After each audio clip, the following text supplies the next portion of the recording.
ఒక్కసారి ఆలోచించండి. ఇప్పటివరకు భారతదేశం నుంచి అంతరిక్షంలోకి వెళ్లిన ప్రతి రాకెట్ను ప్రభుత్వ సంస్థలే పంపించాయి.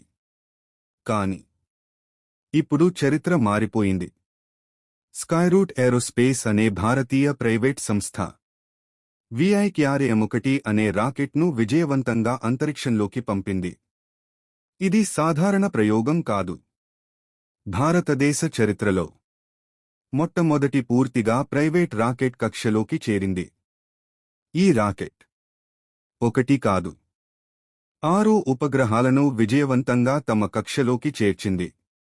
దీని అర్థం ఇకపై భారతదేశంలో ప్రభుత్వ సంస్థలతో పాటు ప్రైవేట్ కంపెనీలు కూడా అంతరిక్ష రంగంలో పెద్ద పాత్ర పోషించబోతున్నాయి.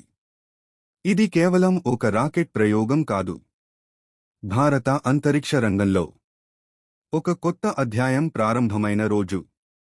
ఇలాంటి విజయాలు భవిష్యత్తులో భారతదేశాన్ని ప్రపంచ అంతరిక్ష శక్తులలో మరింత ముందుకు తీసుకెళ్లే అవకాశం ఉంది. భారత అంతరిక్ష ప్రయాణం ఇప్పుడే కొత్త వేగంతో ప్రారంభమైంది.